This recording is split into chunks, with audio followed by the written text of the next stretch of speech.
All right, let's catch this alert.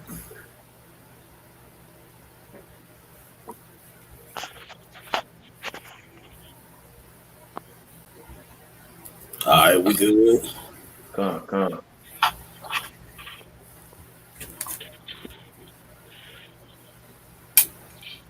Yep, we on. All right, shalom, shalom. Shalom. Want to start off by giving all praises to Yahweh, Yahweh, Bahasham, Hashem, Yahweh Yahweh Shai, Shai, Bahasham, Hashem, Rakah Yahweh Kadash. Shai. Double honors to the apostles and elders at Great Millstone, and peace and blessings to the Akim teacher about the mind, Wa'amath, that's sincerity and truth. Shalom. It's the brother Yatazaka, got the brother Sha'ar with me, and through the Spirit, the Lord allowed us an opportunity to put forth this series that we had been talking about doing, going into the book of Hebrews. We had just recently finished the series, me, him, and his brother Tazamah. And we got through all 12 chapters. It took us a while to do it through the Spirit with schedules changing and all these different things that, that you just got to deal with what you got to deal with. But through the Spirit and coming to the conclusion of reading Hebrews, we thought it would be a good idea to actually go deeper into that chapter and go one by one and go through the testimony of each one of our forefathers and go into the actual account um, of the men that were listed in that chapter, right? And it starts with Abel. You know, you don't get a whole lot about Abel just reading about him from a carnal aspect, but in the scriptures, you see all these different intricate things that attach Abel to the legacy Right. of who later became the Israelites, known as the sons of God beforehand. You see what I'm saying? Abel, I want to say Abel is the son of Adam. You know what I'm saying? And we understand that when the Lord breathed that breath into Adam, his son that was chosen to take on that lifestyle and to take on that legacy is Abel. And we know that Abel was murdered by his brother Cain. You see, but for Abel to only be talked about for the small amount that he was, but be the first of our forefathers, you know what I'm saying, to have enough faith to be documented in this record. It's an amazing thing to see that Abel is really talked about a lot in the scriptures. You know what I'm saying? If you receive it, But Mm-hmm. you got something Yeah, I before we found get something started? interesting. I'm sorry. I'm saying, did you have something before we get started? Yeah, I got a quick precept in Luke 11:51. Go for it. It says, "From the blood of Abel unto the blood of Zacharias, which perished between the altar and the temple.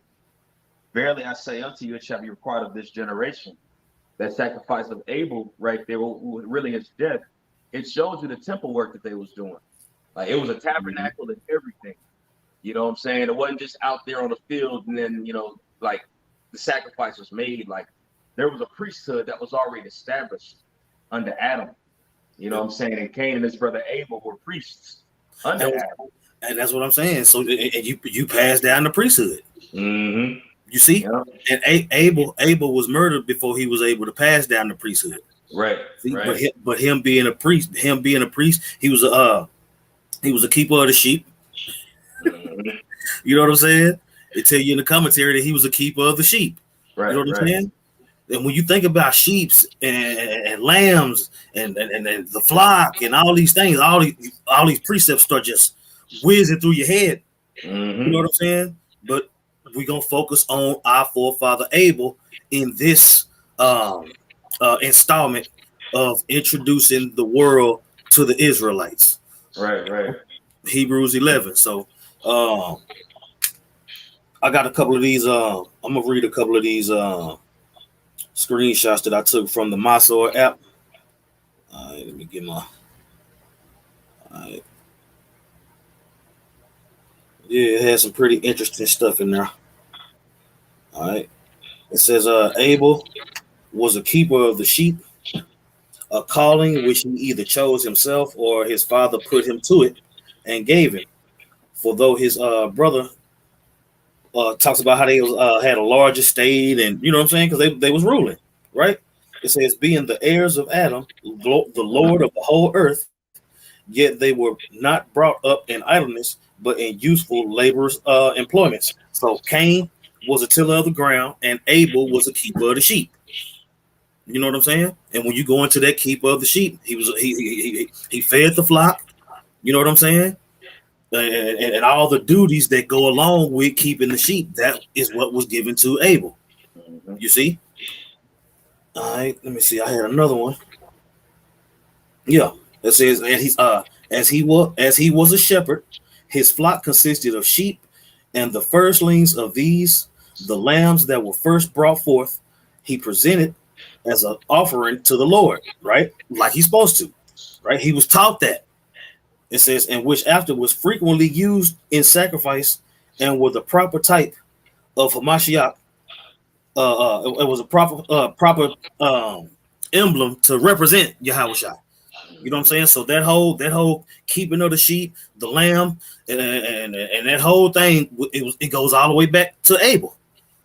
All that was happening there, it was all about feeding the flock and keeping the sheep. It was all about the priesthood. That's what I'm saying. That life that was breathed into Adam, it was directly breathed. It was directly given to Abel. That's what I'm saying. That father and son relationship. You see, even though Cain was older, that's what I'm saying. You notice with Jacob and Esau, Isaac, his favorite was Esau, but with Adam, his favorite had to have been Abel. Had to be. He Mm-hmm. taught him everything he knew. Right, Right? right. You can assume that. You can extrapolate that from the scripture. Right? All right, you got it. Yeah, I was even going to say in ancient manners and customs as well. When you go into a household, a father, wife, and they had children and they had land and substance, it was always the youngest child that was the tiller that would till the sheep. You know what I'm saying? Like we're going into the example of Abel, and you even brought up the example of David earlier. You know what I'm saying? David was the youngest out of all of his brethren, which he was favored by the Most High. And also, too, when you read about David, David was also tending to the sheep. You know what I'm saying? As the baby, because it was always the youngest child's job. Obviously, with the firstborn, he's going to do it. But then if you have another son, then that son is going to do it, and so forth. It's always the job of the youngest, which is a beautiful thing of how we are as Israel being the youngest nation and being so heavy when it comes to the land and the sheep and making sure the sheep are fed. You know what I'm saying? But researching about Abel, that's something I found out. Yeah, I would say even with Jacob. Jacob kept the sheep. He kept the sheep. You know what I'm saying? When he was with Laban and that whole thing, He sure did. He sure bruh. did. Yeah, yeah. You know what I'm saying? If you can receive it, Abel is all over the place. You Yeah, know, absolutely. Absolutely. Mm-hmm. you got it. Kind. That was it on that point. All right, I'm gonna get Hebrews 11 real quick. All Kind. right, this is Hebrews 11:1.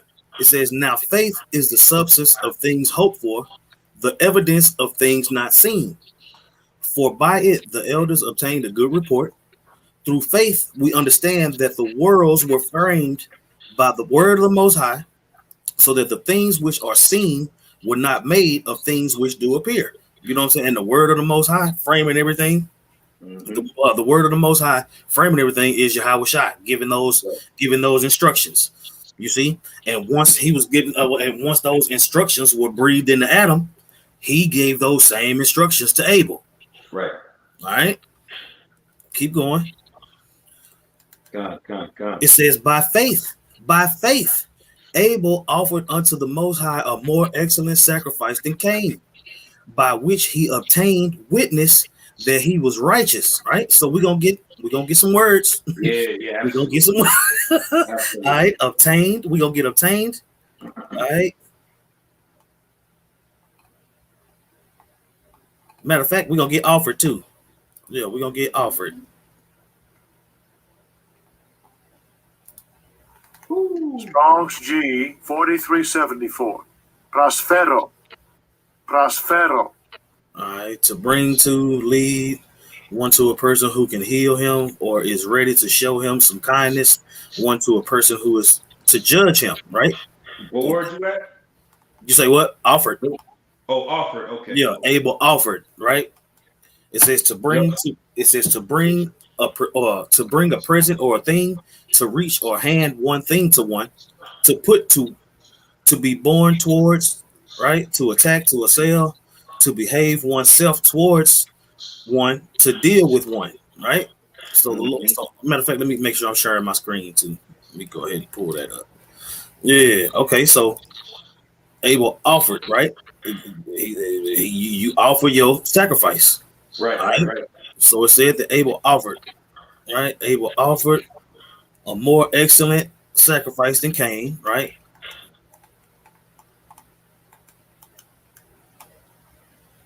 Okay. Obtain witness. That's what I want to, right? Obtain witness. Martyrio, right? We get that word a lot, right? To be witness, to bear witness, to affirm that one has seen or heard or experienced something that he knows it to be taught by divine revelation or inspiration. This is talking about Abel now, Right, right. right? Abel didn't last that long, right? Mm-hmm. It says to give, not to keep back testimony, to utter honorable testimony, give a good report, conjure, implore, right? All right. And then we always go into that word martyr because it like one also is considered a martyr when they're put to death for something that they've done in righteousness. Right. You know, that's something that stands out. And That even was when you went into that word offered, bro, one of the definitions says to behave oneself toward one, meaning like a conversation. You know what I'm saying? Self-conduct. You know what I'm saying? Walking by faith. That was something that Abel had very heavy. He was very upright in the eyes of the Lord. That's right. That's right. Let's jump deeper into this word. All right. And then also, all martyrs don't die. You know what I'm saying? Martyr is more a witness than dying. Right. You know what I'm saying? Right there, you go, a witness in a legal sense, historical sense, right? One who is a spectator of anything, of a contest, in an ethical sense, right? Those who, after his example, have proved the strength and genuineness of their faith in Hamashiach by undergoing a violent death. That happened to Abel. Right. That happened to Abel before a whole lot of stuff happened. You know what I'm saying? That was documented. Mm-hmm. You see? Right. It tell you that Cain killed Abel, but it don't give you a build up. Right. Right. You see? A whole lot happened. A whole lot happened leading up to that. They were men on the planet, man. They was alive. Mm-hmm. You know what I'm saying? Yeah, That's these heavy. weren't little kids. These weren't little kids that was up there offering sacrifice. In order to perform the office of the priesthood anyway, you have to be 30 plus years. You have to be 30 years old and up. Right. You know what I'm saying? So it was a lot of time before all this took place, like you said, Zaquan. And man, I said yeah. Adam lived to be 950 years old. Mm-hmm. You know what I'm saying? It don't say how old he was when the breath was breathed into him. Absolutely. Absolutely. You know what I'm saying? Adam was he was a man walking around. Mm-hmm. And in life, and he came into the truth pretty much. Right. Absolutely. You know what I'm saying? Adam came into the truth. You know what I'm saying? And he passed down those ways to his sons. Right. You know what I'm saying? And that shows you the matter of fact. Pull that precept. The false balance is an abomination to the Most High. Yeah, I got you. Because balance has to always be in the planet. You know what I'm saying? So out of Adam's seed, he had a righteous seed and a wicked seed to balance out the equation for what's gonna happen on the planet Earth. Because when you look into you remember when we did the lesson on the names of all our forefathers and went back into the lineage and all that and the story that it was telling. Mm-hmm. You see, when you go back into those accounts and you go into all those names and what they represented and what they did, those were all men on the planet. Those things will happen and those men lived. Now, they don't document blow for blow how their lives went. It just says that they were of that seed and of that line. When you go in here, that's what that was my point. You notice on Cain's line and on Seth's line, you have the same names. You have a Lamech on both sides. You see what I'm saying? And you have to be able through the spirit to distinguish who is talking about. But that balance has always been there, a righteous and a wicked. That's why vocab think Caleb was an Edomite, because it's a Caleb on that side. But what Caleb is it actually talking about? It's talking about the Caleb of Judah when it's talking about the Israelites. Yeah, it was clearly a Judite. You see You had what's that? When you look through Cain's line and when you look through Seth's line, you're gonna see the same names on both sides. Mm-hmm. All right, you got it. This is Proverbs 11:1. It says, "A false balance is an abomination to the Lord, but a just weight is His delight." That's what I'm saying. And a just weight is His delight. That's why when people be like, how the wicked and the righteous come out the same? Because that's how it happened. You had one son that was righteous and one son that was wicked. You can have that today. You got one son that follow the instructions and you got one son that don't. That's easy. It's easy. You know what I'm saying? People like to say that they don't got a favorite child. Yeah, you do. You won't say who that favorite child is, but you got one. You know what I'm saying? And that's okay. All right. All right. What let me see. Abel. Let's go to Genesis. Let's go to Genesis 4. And then we can get into the story of Cain and Abel. I'll pull it up over on mine too.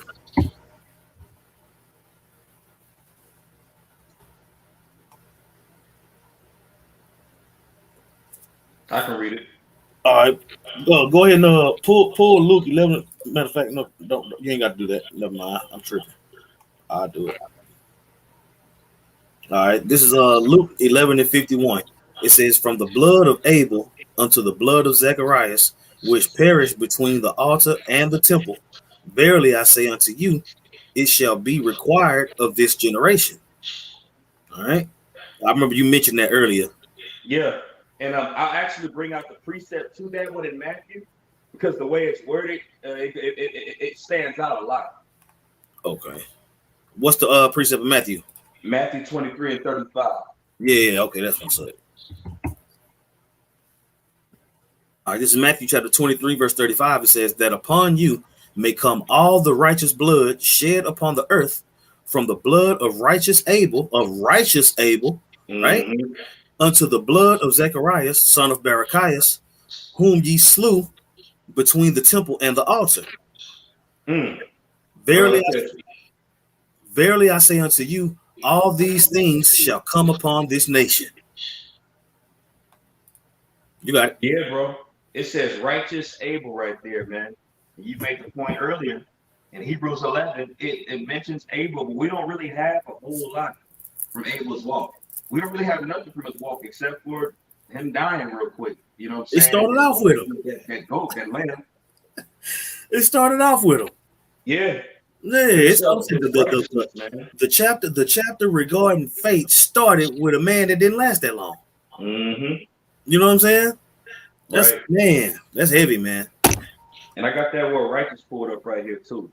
Let's go.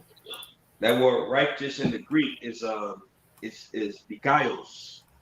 It be pronounced dikaios. And when you go into it, it says observing divine laws. All right, so he was obedient, very obedient. It says in a wide sense, upright, righteous, virtuous, keeping the commands of the Most High. That's what I'm saying. Keeping the commands of the Most High. That lets you know that was oral. Mm-hmm. That lets you, that's proof that it was oral back then. Right. You see? And Cain was of the same household. You see? Mm-hmm. So the Lord set it up for him not to receive it. He didn't receive it the way Abel received it because he wasn't the chosen out of those two. You got it. That's right. It says of those who seem to themselves to be righteous, who pride themselves to be righteous, who pride themselves in their virtues, whether real or imagined, innocent, faultless, and guiltless. So he was without God. That sounds like the elect. Yeah. He was without God. The characteristics of the elect was all the way back during the time of Abel, and you know what I'm saying? Mm-hmm. Like, bro, right. It ain't no. That's what I'm saying. Google. Is it anything that says how old Abel was when he died? You know what I'm saying? It ain't nothing. It won't give you nothing. You got it. You can keep them going into definitions. Yeah, con. Shit, 1 sec. There we go. All right. It says, used in him whose way of thinking, feeling, and acting is wholly conformed to the will of the Most High. Bro, his mind was his eye was single as heck, man. Abel's eye was extremely single. I'm gonna read that again. Whoa, bro. What's It's up? a Abel was 122. Abel, Where'd you look that up at? bro. I just went into Google and typed in how old was Abel when he died, and it actually finished my question. It actually finished my question. It says Abel was killed when he was 122 years old, 3.5, and when they went out and they found Abel murdered in the merciless manner by the hand of Cain. Okay, that's 3.5. Okay, that ain't got none of that's the all right. It says, in the Most High said to Michael the archangel, say to them, I don't know where this account coming from. This ain't scripture. Yeah. This ain't scripture. Yeah, this ain't scripture at all. But whatever this account is, they say he was 122. Mm-hmm. Which still is transitory compared to 950. You know what I'm saying? Because Cain went on to have hella descendants. You know what I'm saying? You know what I'm saying? He tried to commit genocide on Abel when he went off and had kids. So after he had kids, he went off and got married. And I mean, after he killed Abel, he went off and did his thing. Yeah. You know? Mm-hmm. Hey, it says Cain went off into the land of Nod, and when I think of Nod, I always think of sleep, like nodding off. Mm-hmm. You know what I'm saying? So darkness. Man. Finishing the definition. God, it says, used of him whose way of thinking, feeling, and acting is wholly conformed to the will of the Most High. Abel was on point, bro. Abel was his eye was single, and he was dead set on serving the Most High, sincerity and truth. He was the good son. Mm-hmm. It says, and who therefore needs no rectification in the heart of life. And then it says, approved or acceptable of the Most High. It says, in a narrower sense, rendering to each his due. And then in a judicial sense, passing the just judgment on the others, whether expressed in words or shown by the manner of dealing with them. And these are all words for righteous. Yep. You know what I'm saying? So it was a self-conduct, man. You know what I'm saying? And then we read it earlier in Hebrews, the 11th chapter. It went into how the Most High testified. He bare witness that he was righteous. You know what I'm saying? By that testimony the Lord shown when that sacrifice was offered. Now, it doesn't really say anything when it taken place, but every time a testimony that the Heavenly Father had done to a righteous sacrifice in a very major way, a miracle pretty much happened, man. Yahweh and Peter, James, and John on the mountain. This is my beloved son. That was the testimony. The fire coming down and smiting Abraham's offering. That was the Most High bearing witness of it and testifying of gifts. He always done it in very extreme ways, man. Look how he's getting ready to come back and save his elect. You know? And it went into the tabernacle back then, showing you that he was a priest. The glory of the Lord always hovered over the tabernacle, man. You know? So something happened right there. It was a big deal when that sacrifice was offered. That was it for that word righteous, bro. Okay. Was there any other words you wanted to look up in that precept? No, that was it. I just want to touch upon righteous Abel. All right. What else we got? With Abel? That's right. We was going to Genesis. Yep. And I got to pull it up for you too whenever you're ready. Okay, come on. I'm gonna pull it up on the screen too. Come. All right. And we could just read the account from the top, bro. Mm-hmm. This is Genesis chapter 4, verse 1. And Adam and Eve was wife, and she conceived and bare Cain, and said, I have gotten a man from the Lord. She again bare his brother Abel, and Abel was a keeper of the sheep, but Cain was a tiller of the ground. Let's keep going. Right, I would say Abel was a keeper of the sheep. Right, Abel was a keeper of the sheep. When you go through the list of our forefathers, who all kept the sheep? You know what I'm saying? David kept the sheep. Jacob kept the sheep. The Lord kept telling Peter, feed my sheep. If you love me, feed my sheep. If you love me, feed my lambs. You know what I'm saying? Can you pull that right quick? Yeah, I got you. Yeah. If you love me, feed my lambs. If you love me, feed my sheep. We'll say the tending to the sheep is very important. You know what I'm saying? That being a metaphor for the leader of Israel watching over the people. As is the king, so is his people. You see? And the Lord is giving the hands. The Lord will be soon giving the earth into the hands of the righteous, as He did give it into the hands of the wicked. You see, Cain don't win this time. Esau don't win. You see, Right. I got to read John 21. This is the book of St. John, chapter 21, verse 15. And it says, so when they had dined, Yahushua said to Simon Peter, Simon, son of Jonas, lovest thou me more than these? And he said unto him, yea, Lord, thou knowest that I love thee. He said unto him, feed my lambs. Verse 16. And he said unto him again the second time, Simon, son of Jonas, love thou me? He said unto him, yea, Lord, thou knowest that I love thee. He said unto him, feed my sheep. He said unto him the third time, Simon, son of Jonas, lovest thou me? That's what I'm saying. That's 3 times. He told him 3 times. 3 times is so it can stick. You know what I'm saying? 3 times. What 3 is it 3 understanding? Yeah, 3 is understanding. You know what I'm saying? So we understood that Abel kept the sheep. We understood that Jacob kept the sheep. We understood that David kept the sheep. We understood that Peter kept the sheep. You know what I'm saying? It's a constant. It's a constant. You know what I'm saying? That the Lord put the spirit on men to tend to His flock, take care of my people. You know what I'm saying? Yahshua say it all the time, man. You can't love Israel more than the Lord loved Israel. You know what I'm saying? Ain't no way. Every time I say through captivity after captivity, through time period after time period, the Lord wants His people to be taken care of, and He sets men up to do so. And Abel was one of those men. You see, and even though he got killed at an early age, you know what I'm saying? Through the Spirit, his duties continued through Jacob, through David, through those men that every time they came back to do the same thing, watch over Israel. Zerubbabel, king of Israel. You know what I'm saying? It's a constant, man. Go ahead. Come. It says he said unto him the third time, Simon, son of Jonas, lovest thou me? Peter was grieved because he said unto him the third time, lovest thou me? And he said unto him, Lord, thou knowest all things. Thou knowest that I love thee. Yahweh said unto him, feed my sheep. That's what I'm saying, man. The sheep being fed is very important to the Most High, man. Right. See? All right, let's get back. And this also shows you too that as Abel, like as he watched over and kept the sheep, like he was a really good shepherd too.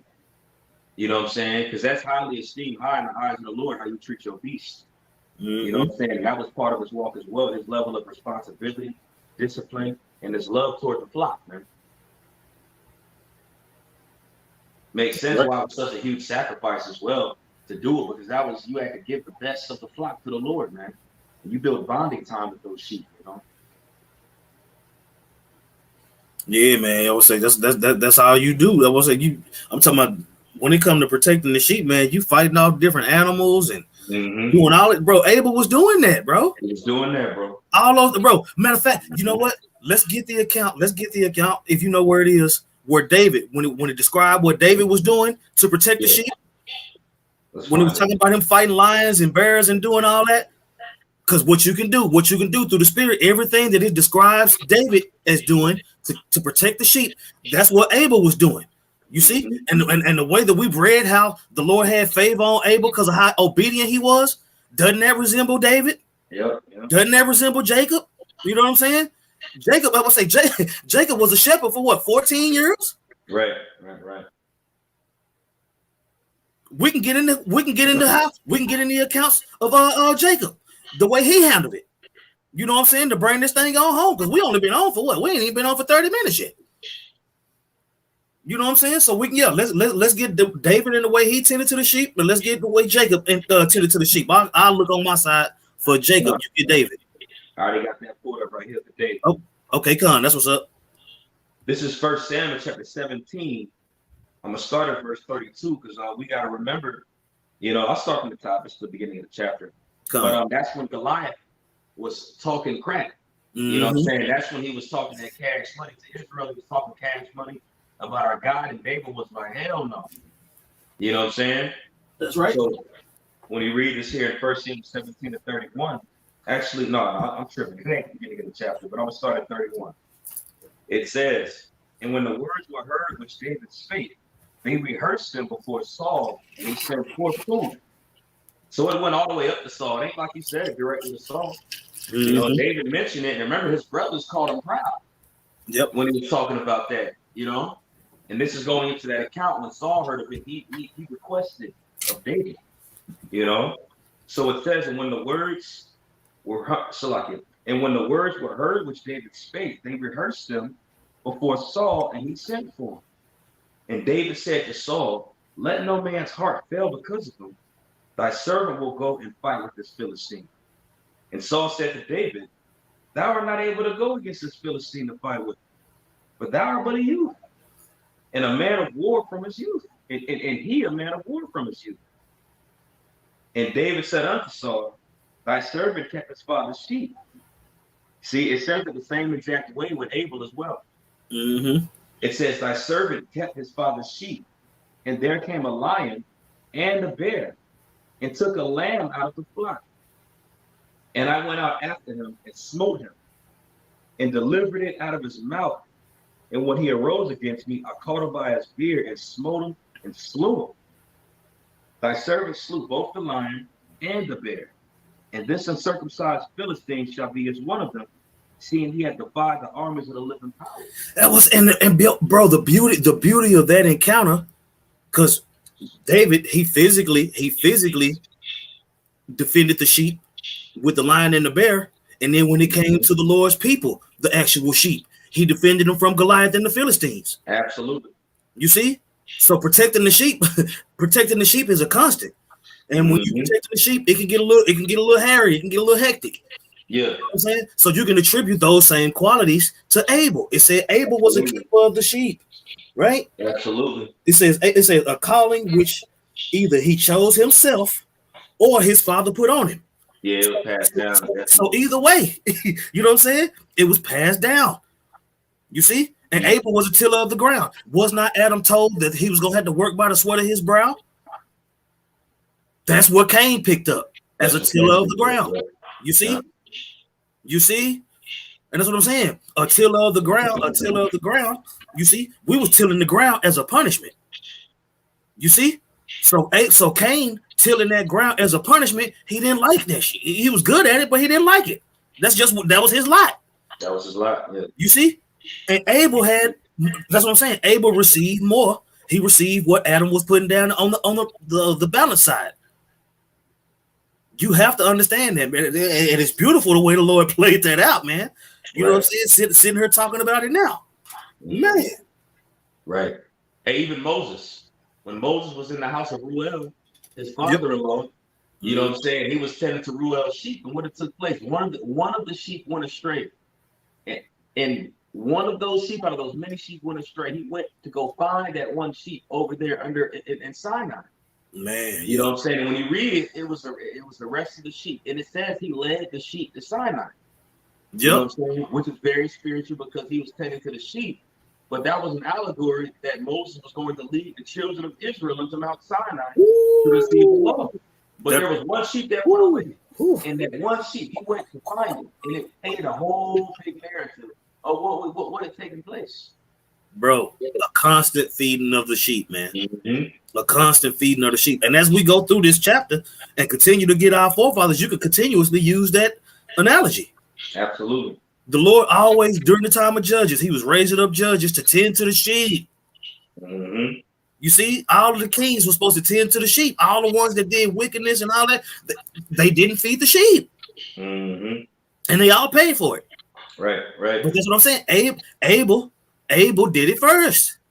Yep, he did it first. You know what I'm saying? Adam trained Abel to keep the sheep. Yep. It was Yahushua told David to keep the sheep. The house of David.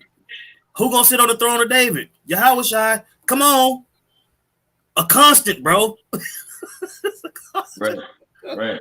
It's a constant. Wow. All right, let's go back to Genesis. God, this is back in Genesis chapter 4, verse 3. And in the process of time, it came to pass that Cain brought forth the fruit of the ground, an offering unto the Lord. right? That's what he had to work hard to do that. To bring forth that fruit, he had to work hard. You know what I'm saying? Right. It is what it is. You know what I'm saying? He was mad because his work wasn't recognized. But that's what I'm saying. You knew the work that needed to be done. Your brother's a priest. Your dad is a priest. How did you get that wrong? Yeah, it was something that was and now your face frowned up. Yep. And as we were going into it earlier, going into how that self-conduct played a big point on why he was so accepted. You know what I'm saying? Cain just in that walk, he was probably unappreciative, like you're going into. You know what I'm saying? He was going off. Bro, even in the commentary, even in the commentary, it slightly mentions that basically the offering that he sacrificed wasn't even the first fruits of his harvest. You know what I'm saying? He just gave the Lord something. You know what I'm saying? And Abel was very meticulous because he understood. You know what I'm saying? What it said that his offering was acceptable. Right. You know what I'm saying? We might need to look that word up too when we get to it. Yeah, keep going. I got a quick precept. Go ahead. This is 1 John 3:12. It says, "Not as Cain, who was of that wicked one, and slew his brother, and wherefore he slew him." Asking the question, why did he slay his brother? Because his own works were evil, and his brother is righteous. So that makes a lot of sense. His sacrifice was looked at as evil. You know? Right. He was inconsiderate, man. And when you go into that word works, right here, let's see here. That word is ergon. And I believe ergon goes into like a profession or an employment. Let's see, it says business, employment, that which any is occupied. He wasn't doing his job, man. Right. He was not doing his job correctly. It says that which one undertakes to do, enterprise, undertaking. And then it says an act, deed, thing done. The idea of working is emphasized in op, to the which is less than work. He was lazy. His works was evil. He wasn't on point. This is back in Genesis 4:4.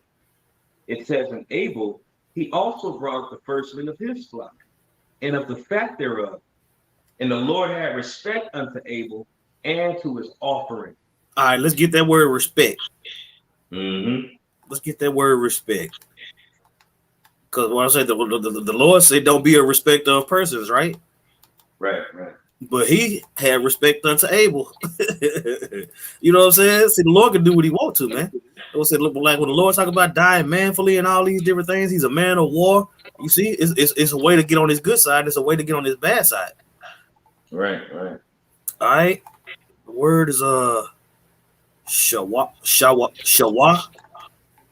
All right. To look at or to regard, gaze at, about, to gaze at, regard, behold, to look about, to look away, cause, gaze, to turn away, to look in dismay, gaze about, in anxiety.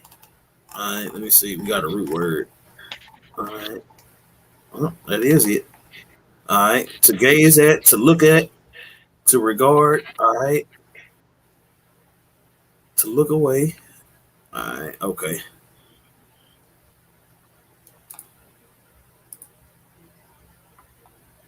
All right, go ahead.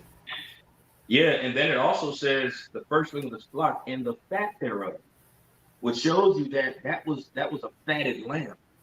You know what I'm saying? It was taken care of. It was fed. It was nourished.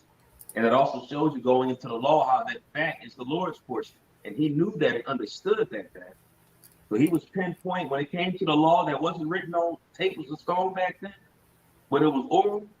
That's what was being kept to the T, man. He kept the law to the T. He was on point, man. When you continue in verse 5, it says, "But unto Cain and to his offering he had not respect. And Cain was very wroth, and his countenance fell. His face fell. He looked down, And everything you just read for respect for Abel You know, Cain had the lack of all these good things, of those qualities that you just read about in Genesis 4 and 4. You know, and you have God. more respect for somebody that has more appreciation for what you've given them. You're gonna have more respect as a father. You know, when this person's appreciating this a lot, you know, he respects it. I got respect to you. He's not showing appreciation. You know what? I'm gonna give it to him. Same thing applies with the Most High and it's for love. Man. That was pretty much the point on that Genesis 4, unless you wanted more. No, that was the point. I'm looking into Jacob and Laban to see if we could pull something from there regarding how Jacob kept the sheep. I remember he counted them up, and you know what I'm saying. He counted them up and separated them and did all of that. Gotcha. You see Genesis 30 and 40. It says, and Jacob did separate the lambs and set the faces of the flocks toward the ring straight, and all the brown in the flock of Laban, and he put his own flocks by separating, separate themselves. All right. Well, it basically goes into the numbers. Yeah, it goes into the numbers of how many sheep he was dealing with. You know what I'm saying? I'm pretty sure we could dig deeper, but not live. We ain't got to dig live. you got anything else about Abel you want to put out there? Because I didn't think we was gonna have this much when the original going into it, but once we started studying, I was like, okay, we got something here. Oh yeah, God, bro. Yeah, because it would go like he went to his name going into transitory. You know, another one of his names like breath as well. You know what I'm saying? Or also vapor. You know what I'm saying? Because you went into how that transitory, like at a bus or a train, it comes and it goes and it comes and it goes. There was a scripture that I had pulled up right here in James the 4th chapter. It's going into this life. You know what I'm saying?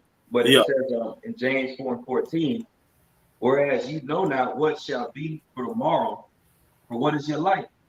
It is even a vapor that approaches for a little time and vanisheth away.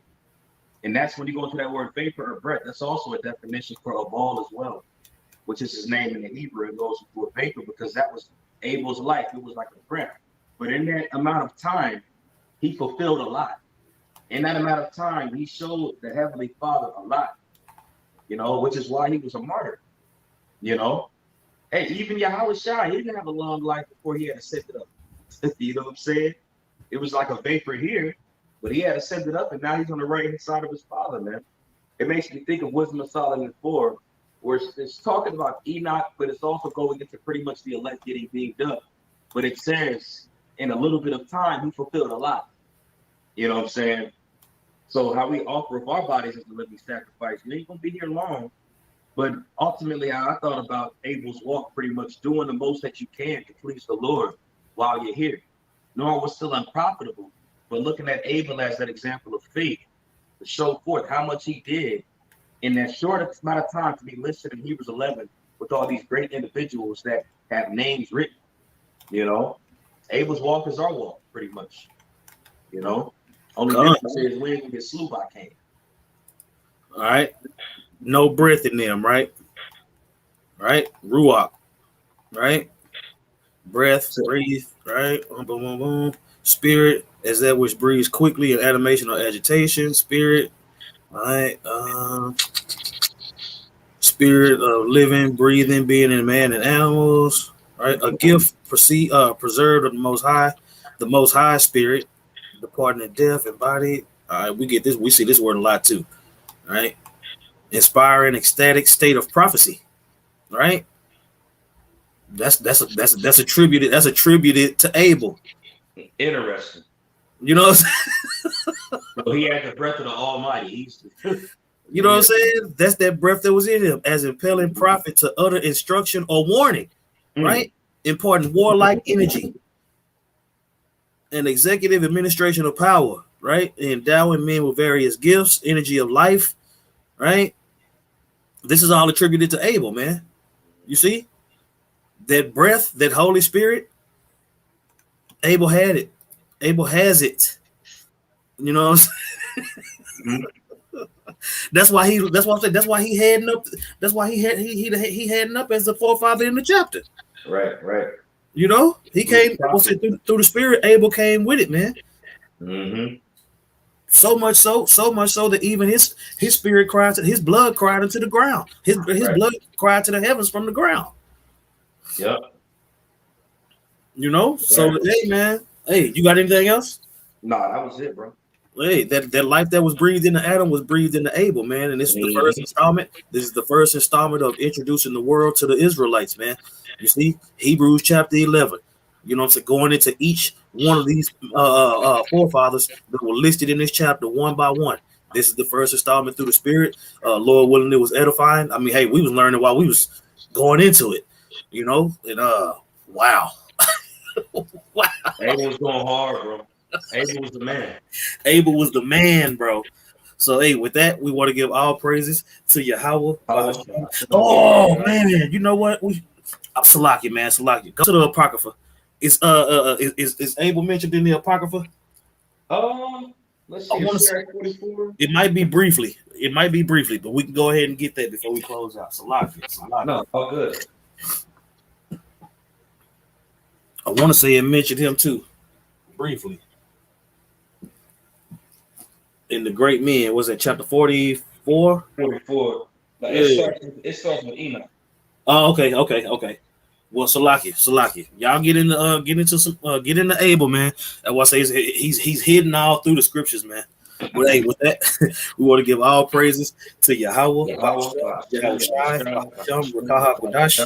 double honors to the apostles and elders at Great Millstone. Peace and blessings to the Akim teaching about the mind, that's the sincerity and truth. Shalom.